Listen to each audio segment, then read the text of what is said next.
Samsung's been making truly wireless earbuds for quite a few years now, but apparently the Galaxy Buds Plus and Galaxy Buds Live weren't good enough to compete directly with the AirPods Pro, so Samsung decided to release the Galaxy Buds Pro earlier this year. Now this has many similar features to the AirPods Pro that I've been comparing over the last couple weeks, but I'm not so sure that this should be the de facto alternative for people like me who use Android phones wanting to give up something like the AirPods Pro. But let's talk about it. This is InnoISO and this is the Galaxy Buds Pro review.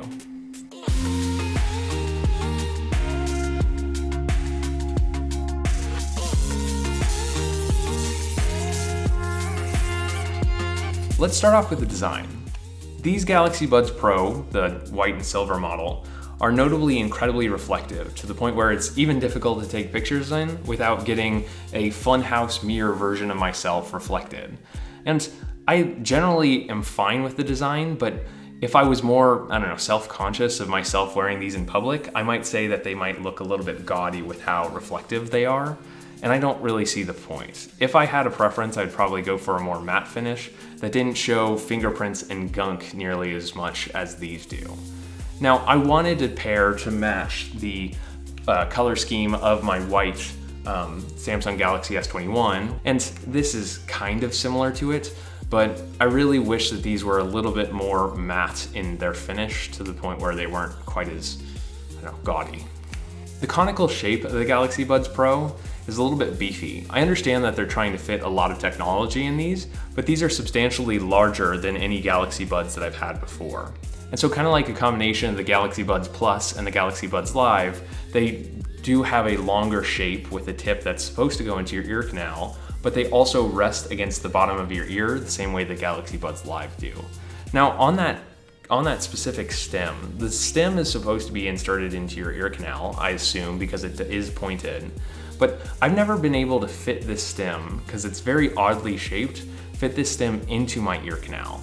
I always have had a problem with getting it to a comfortable position, and so these actually have more tendency to fall out of my ears than the Galaxy Buds Plus or the Galaxy Buds Live. Putting the Buds Pro into my ear feels a little uncomfortable because it kind of feels like I'm really stuffing my ear with a large amount of plastic, whereas with other earbuds, it's kind of like I'm just resting them in my ear. Now, as far as like the way they sit in my ear, it seems to be fine. They jut out quite a bit to the point where I wouldn't say I'd like to lay down with these on, but it's not nearly as aggressive as having an entire stem coming down the side of my face. The case is a relatively well-made plastic, floss case, pretty similar to most of the others that we've been seeing. It's almost on the outside, it's almost a pure clone of what we had from the Galaxy Buds Live. And I'm fine with that. The finish, the plastic finish looks a little bit cheap, but this feels high quality enough for me. I've already developed quite a few scratches on the back panel near where the charging port is, and I haven't gotten that with nearly as many charging cases as this one, but it's not too big of a deal. Now, on the inside, it's got this pretty big hump where they probably store additional battery space, which I guess I don't mind too much, but this case is not too small, not too large compared to most other wireless headphone cases. I would describe the sound quality to be fine and probably comparable in quality to the AirPods Pro or the Galaxy Buds Plus. I really don't hear any additional sounds or background noise or background music when I'm listening to these versus other earbuds, but I don't really have too high of a bar when it comes to sound quality. These generally cross that bar. The Galaxy Buds Pro have the same sort of tap functionality that most Galaxy Buds have had before it, with a single tap for play pause, double tap for skip track, and triple tap for previous track. And then there's also customization options for you to customize the tap and hold to be whatever you want. I think these work fine. The biggest issue that I have with them is that when I take out the buds from my ear, I have a tendency to tap on them without being able to grab them elsewhere.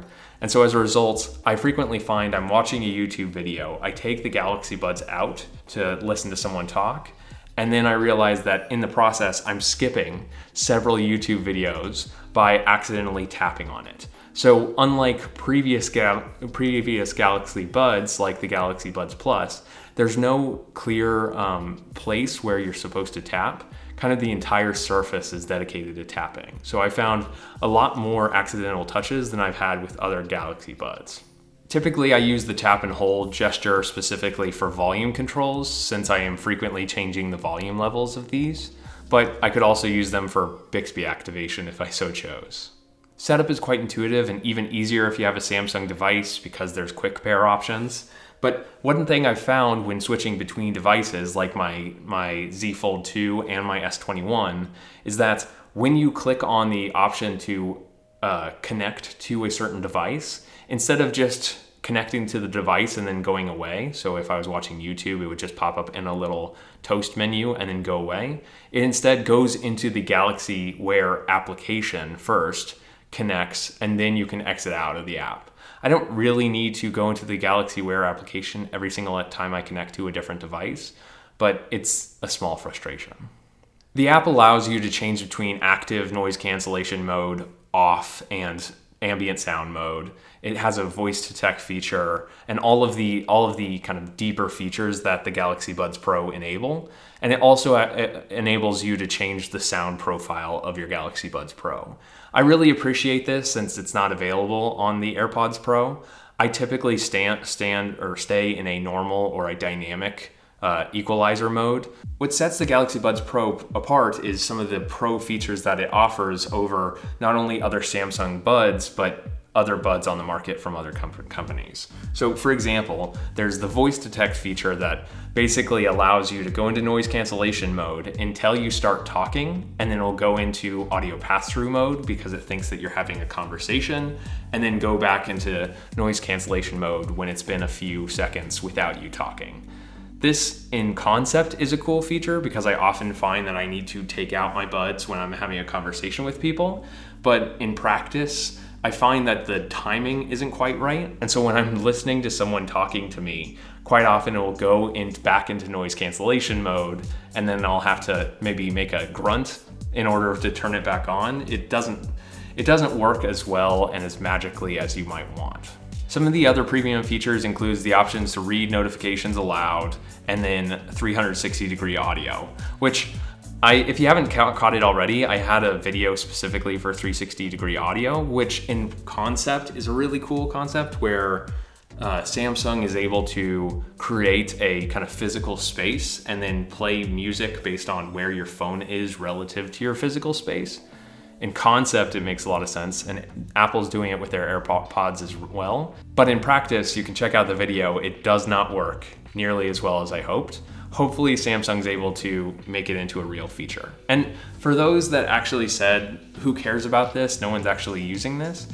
That I understand. I personally don't use it myself, but Samsung's actually selling the Galaxy Buds Pro on this feature. And so you'd think that they'd actually have it functioning properly.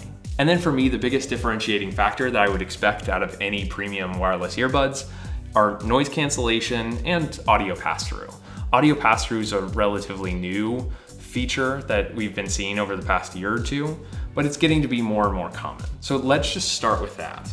For audio pass-through, the best thing that I could possibly experience is to have good noise isolation within the ear, and so there's not a lot of sound going through, but then for the latency on the sound passing through to be relatively low. So as a result, it still feels like I've got my ears open to the world around me, and so a tap happens very quickly. I found with the Galaxy Buds Pro and other Galaxy Buds that there's just a little bit too much latency for me to be comfortable with.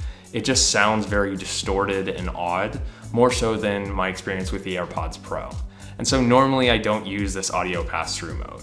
It really helps that there's not enough noise isolation with the earbuds not being able to go into my ear canal, such that I can just listen to people when the noise cancellation is off. And when the noise cancellation is on, I basically can still listen to people. Because of that lack of noise isolation, supposedly, I found that the noise cancellation on the Galaxy Buds Pro is very subpar. I was not impressed at all. And maybe it is the seal. When I posted on the Galaxy Buds Pro Reddit, it seemed to be that everyone argued that I was just not experiencing a good seal with my earbuds and that I should change to a different size. But I tried every single size of the rubber buds and I wasn't able to find one that could comfortably fit in my ear and isolate noise. And so as a result, you should check out the video where I actually tested the noise cancellation on the Galaxy Buds Pro.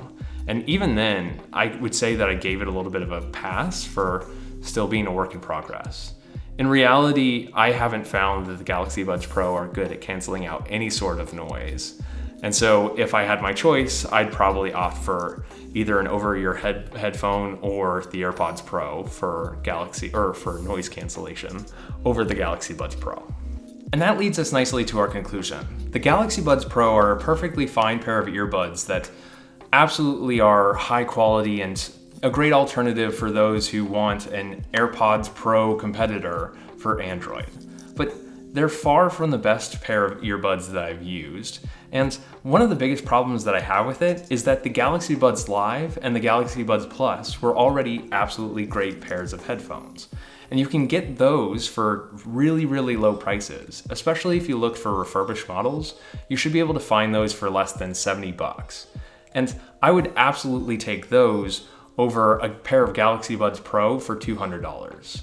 And so I don't really want Samsung to make Pro earbuds that they just throw additional features in without actually getting a good experience. If Samsung is going to make Pro earbuds then I want to be able to feel and experience the difference.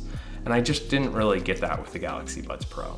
Now, interestingly enough, there are rumors that Samsung will be releasing a pair of Galaxy Buds 2 shortly, but it's unclear whether Samsung's Galaxy Buds 2 will be a replacement for the Galaxy Buds, the Galaxy Buds Plus, or whatever.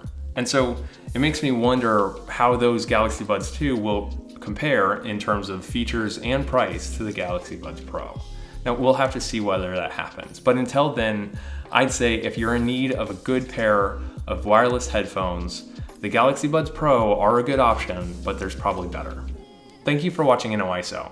I hope you like this review of the Galaxy Buds Pro. Let me know whether you think I was right or wrong on certain points down in the comments. Have you checked out the Galaxy Buds Pro, or have you been waiting on it to see what you think? Or do you have no interest whatsoever in Samsung's Galaxy Buds line? Let me know down in the comments, and be sure to like and subscribe if you haven't already. Thanks for watching, and I'll catch you in the next one.